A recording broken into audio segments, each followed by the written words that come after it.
અને સટ સાથે હું છું માનસી સોની। આપણે લોકો હોસ્પિટલ શેના માટે જઈએ? કોઈ સમસ્યા હોય, કોઈ બીમારી હોય ત્યારે આપણે હોસ્પિટલ જઈએ, ડોક્ટર્સને પૂછીએ, ડોક્ટર્સનો સહારો લઈને। હોસ્પિટલમાં ઘણા બધા દર્દીઓ તો ડોક્ટર્સની આગળ પાછળ સતત ફરતા હોય છે કે અમારા સ્વજન ક્યારે સાજા થશે, અમારા સ્વજનને શું થયું છે તે તો કહો। પરંતુ જ્યારે હોસ્પિટલમાં જ દર્દીઓનું સાજા કરવાની જગ્યાએ તેમના જીવ લેવાનું કાવતરું ચાલી રહ્યું હોય ત્યારે શું કરવાનું? અને એ પણ પડદાની પાછળ। આનો જ એક જાગતો પુરાવો અને હાલનું જ રિસન્ટ એક્ઝામ્પલ એટલે કે ખ્યાતિ હોસ્પિટલ કાંડ। ખ્યાતિ હોસ્પિટલ કાંડના જે 5 મુખ્ય આરોપી છે તે 5માંથી 4 આરોપી પોલીસ સકંજામાં આવી ચૂક્યા છે। જી હા, રાજશ્રી કોઠારી પણ હવે પોલીસના સકંજામાં છે। માત્ર કાર્તિક પટેલ અત્યારે પોલીસ પકડથી દૂર છે અને રાજશ્રી કોઠારીની જ્યારે પૂછપરછ કરવામાં આવી રહી છે ત્યારે એક બાદ એક ચોંકાવનારા ખુલાસાઓ થઈ રહ્યા છે। કોઈ દિવસ વિચાર્યું પણ નહોતું કે કોઈ હોસ્પિટલમાં દર્દીઓની આવી અવદશા કરી દેવાતી હશે।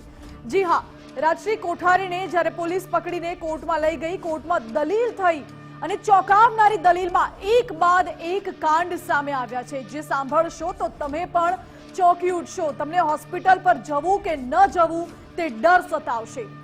વાત એમ છે કે જે પણ દર્દીઓ હોસ્પિટલમાં જાય છે ખ્યાતિમાં, તે તમામ દર્દીઓને ડરાવીને, ધમકાવીને ઓપરેશન માટે તૈયાર કરવામાં આવતા। તમારા હાર્ટમાં 90% જેટલું બ્લોકેજ છે, તમારે ઓપરેશન કરાવવું જ પડશે। ઓપરેશનમાં તમારો કોઈ જ ખર્ચો નહીં લાગે, તમારે ક્યાં પૈસા આપવાના છે? તમારા પૈસા તો સરકાર આપશે। આ બધી જ વાતો એ દર્દીને કહેવામાં આવતી હતી, દર્દીનું માઇન્ડ વોશ કરવામાં આવતું હતું અને તેમને ઓપરેશન માટે તેમને ધમકાવવામાં, ડરાવવામાં કહો કે પછી તેમને લાલચમાં ભોળવીને તેમને ઓપરેશન કરાવાતું હતું। જે દર્દીને 10% જેટલી પણ શરીરમાં સમસ્યા નથી એ દર્દીને 90% જેટલું દેખાડી તેમનું ઓપરેશન કરી તેમના જીવ સાથે છેડા કરવામાં આવતા અને કેટલાય દર્દીઓના તો મોત પણ થઈ ગયા છે। મોતનો આંકડો પણ સામે આવ્યો છે। ખ્યાતિ હોસ્પિટલનું જે આ કાંડનો પર્દાફાશ થયું છે તેમાં રાજશ્રી કોઠારીના દ્રશ્યો આપ જોઈ રહ્યા છો, જે પોલીસ પકડમાં આવી ગયા છે અને પોલીસ પૂછપરછ કરી રહી છે। મહત્વનું છે કે કોર્ટમાં જ્યારે ધારદાર દલીલ થઈ, સ્પેશિયલ પબ્લિક પ્રોસિક્યુટરે કોર્ટમાં દલીલ કરી અને આ દરમિયાન રાજશ્રી કોઠારીના રિમાન્ડની માંગ દરમિયાન પણ દલીલ થઈ છે।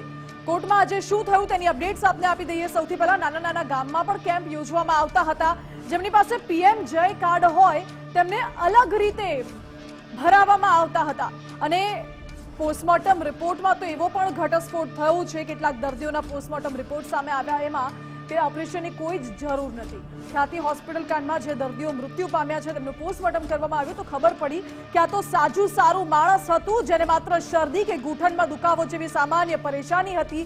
ખ્યાતિ હોસ્પિટલે હૃદય ચીરી નાખ્યા, સ્ટેન્ડ નાખી દીધા, એન્જિયોપ્લાસ્ટી કરી અને દર્દીનું મોત થઈ ગયું છે। આજે દર્દી હયાત નથી, તેના પરિવારજનોના આંસુ સુકાયા નથી અને આવા તો અનેક કાંડ, અનેક દર્દીઓના જીવ લીધા છે ખ્યાતિ હોસ્પિટલ કાંડે। ઓપરેશનની જરૂર પણ નથી, પોસ્ટમોર્ટમ રિપોર્ટમાં પણ એવો ખુલાસો થયો છે।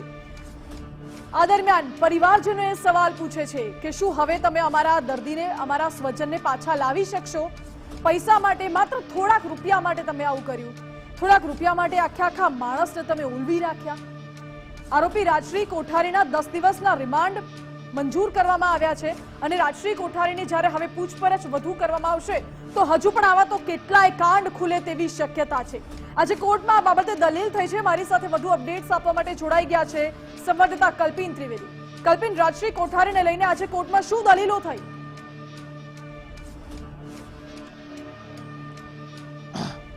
બિલકુલ માનસી, ખાસ કરીને આખો ખ્યાતિ હોસ્પિટલનો જે ઘટનાક્રમ છે તે ક્રમની અંદર એક બાદ એક આરોપીઓની પોલીસ દ્વારા અને ક્રાઇમ બ્રાન્ચ દ્વારા ધરપકડ કરવામાં આવી।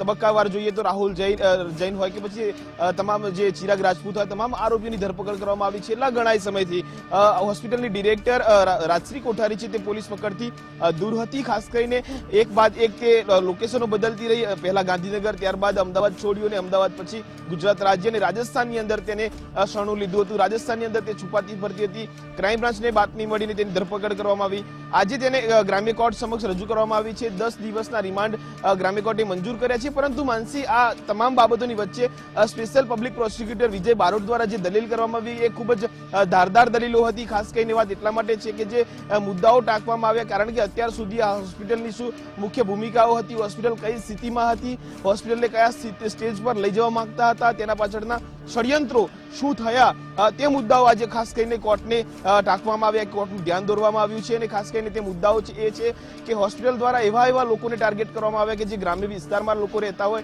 પ્રધાનમંત્રી જન આરોગ્ય યોજનાનું જે કાર્ડ હોય તે ધરાવતા હોય, મા અમૃતમ કાર્ડનું કાર્ડ ધરાવતા હોય, આવા જે દર્દીઓ છે તેઓને પ્રાથમિક તબક્કે તેઓ ટાર્ગેટ કરતા હતા. ઉપરાંત આવા દર્દીઓને ટાર્ગેટ કરી તેમને જરૂરિયાત ન હોવા છતાં તેમનું ઓપરેશન કરવામાં આવતું હતું. તે પણ એન્જિયોપ્લાસ્ટી અને એન્જિયોગ્રાફીના ઓપરેશન કરવામાં આવતા હતા, સ્ટેન્ટ મૂકવામાં આવતા હતા. આ તમામ બાબતોની મુદ્દાઓની વિગતો જે છે તે ત્યાં ખુલાસો થવા પામ્યો કે જ્યારે તમામ જે આખો જે ઘટનાક્રમ છે તેની તલસ્પર્શી તપાસ કરવામાં આવી, પેનલ ડોક્ટરો દ્વારા જ્યારે તપાસ કરવામાં આવી ત્યારે એ ફળશ્રુતિ સામે આવી છે કે આ તમામ જે લોકો છે તે લોકો દ્વારા જે ઓપરેશનો કરવામાં આવ્યા તે બોગસ ઓપરેશનો કરવામાં આવ્યા હતા. જે દર્દીને 10% પણ બ્લોકેજ નથી, 10% પણ ઓપરેશનની જરૂર નથી, તેવા દર્દીઓને ઓપરેશન કરવામાં આવ્યું. આ ડોક્ટર અને ખાસ કરીને હોસ્પિટલ સંચાલકો એ દર્દીઓને કહેતા કે તમારે પૈસાની ચિંતા નથી કરવાની, તમારે ક્યાં પૈસા આપવાના છે, પૈસા તો સરકાર આપશે, તમે તમારા સ્વાસ્થ્યની ચિંતા કરો. આવી લોભામણી લાલચો આપી, આવા બહાનાઓ આપી, આવું કાવતરું રચી આ તમામ લોકોના ઓપરેશન કરવામાં આવ્યા હતા. ઓકે કલ્પિના, આભાર આપનો. એટલે લોભામણી લાલચો આપે, ક્યાંક ડરાવવાની જરૂર પડે તો ડરાવે, ક્યાંક ધમકાવે, અને આ રીતે લોકોને ફસાવવામાં આવતા હતા, તેમના શરીર ચીરી દેવામાં આવતા હતા. આ ઘોર કળિયુગ આવી ગયું છે, તેના જીવતો જાગતો પુરાવો છે કે શું તબીબોની કે લોકોની સંવેદના સાવ મરી પરવારી છે. આ સવાલ એટલા માટે ઉઠે છે કારણ કે ખ્યાતિ કાંડમાં અસલી તબીબો બળીને આખો નકલી રેકેટ ચલાવતા હતા, તો ક્યાંક નકલી તબીબો અસલી રેકેટ ચલાવતા હતા, અને અસલી નકલીના ખેલમાં હવે શું અસલી છે, શું નકલી છે તે પારખવું જ મુશ્કેલ બની ગયું છે. આ સાથે હવે લોકો હોસ્પિટલ જતા બીએ છે કે હોસ્પિટલમાં જવું કે નહીં, આ ડોક્ટર સારો હશે, આ ડોક્ટર સાચો છે કે ખોટો ડોક્ટર, કે આ પણ ઝોલાછાપ તબીબ છે જે નકલી સર્ટિફિકેટના આધારે અહીં આવી ગયા છે અને અમારી સારવાર કરશે. અને થાય કેવો આવી ઘટનામાં કે જ્યારે આ પ્રકારના નકલી તબીબો કે આવું કંઈ પકડાય છે, કે આ પ્રકારના જ્યારે કાંડ પકડાય છે ખ્યાતિ જેવા, ત્યારે લોકો હવે વિશ્વાસ કરતા બીએ છે કે હવે અમારે કરવું શું. અમારે હોસ્પિટલમાં, અમે જે હોસ્પિટલમાં જઈ રહ્યા છે તે હોસ્પિટલમાં આજે ડોક્ટર અમારી સારવાર કરી રહ્યું છે, અમને દવા આપે છે, ઇન્જેક્શન આપે છે, તે ડોક્ટર અસલી છે કે નકલી છે. આ તો એક ખ્યાતિ કાંડ સામે આવ્યો છે. પીએમ જયની લાલચમાં આવા કેટલાય કાંડ ચાલે છે તે સવાલ ઉઠે છે, અને આવા કેટલા સમયથી કાંડ ચાલતા હશે, કેટલા લોકોને આ પ્રકારે ઓપરેશન કરી દેવાતા હશે પીએમ જય યોજનાના લાભની લાલચમાં. અને આવા તત્વોને લેભાગુ તત્વો કહીએ તો પણ કશું જ ખોટું નથી. મારી સાથે ન્યૂઝ રૂમથી ઉમંગ રાવલ જોડાઈ ગયા છે. ઉમંગ, લોકોની સંવેદના ક્યાં મરી પરવારી છે એ સવાલ છે. ક્યાં સમાજમાં કે સિસ્ટમમાં એવી ખામી રહી ગઈ કે આજે થોડાક રૂપિયા માટે લોકોના જીવ સાથે ચેડા થઈ રહ્યા છે? સિસ્ટમમાં ચોક્કસથી ખામી છે, કારણ કે અધિકારીઓને એસીમાં બેસવાની ટેવ પડી ગઈ છે અને એમાં ચામડી જે છે ને ગેંડા જેટલી જાડી થઈ ગઈ છે. હજી પણ એ વિભાગ પાસે સમય છે કે આ એક ખ્યાતિ બહાર આવી છે અને હવે બીજી ખ્યાતિ આવી ઊભી ન થાય એની જવાબદારી એ આરોગ્ય વિભાગની છે, ત્યાં બેઠેલા અધિકારીઓની છે કે જે સરકારે યોજનાઓ બહાર પડી છે ને ખોટી રીતે કોઈ ઉપયોગ કરી અને પોતાના ખિસ્સા ગરમ ન કરે, પોતાના પૈસાથી લોકો સાથે જે જીવના ચેડા કરી રહ્યા છે, લોકોને ફોસલાવી એક ગાડીઓ મોકલે છે, બસો મોકલે છે, નાના નાના ગામડાઓમાં રહેતા લોકોને ટાર્ગેટ કરે છે અને ત્યાંથી ખાસ એ લોકો ઉપર ભાર મૂકવામાં આવે છે કે સરકારી યોજનાનું કાર્ડ આની પાસે છે ખરું? છે તો સીધો ઉપાડો ને મૂકો ટેબલ ઉપર ને ચીરી નાખો ને કરી નાખો ઓપરેશન. અરે ભાઈ, શેના માટે? કોકના જીવની કિંમત તમારા માટે, તમારા પૈસા ભરવા માટે હશે, પરંતુ એ પરિવારને પૂછો કે જેમણે પોતાના પરિવારજનો ગુમાવ્યા છે અને પછી શું તકલીફો થઈ રહી છે. અધિકારીઓને ઉપર એ પ્રશ્ન થાય છે કે સાહેબ, ખાતી આટલા સમયથી નહીં, છેલ્લા કેટલાય સમયથી આ કરતી હશે, કારણ કે 3 થી 4 હજાર દર્દીઓના આ કાર્ડની અંદર એને ઓપરેશન કર્યા છે ને 100 થી વધારે લોકોના મૃત્યુ હોસ્પિટલની અંદર થયા છે.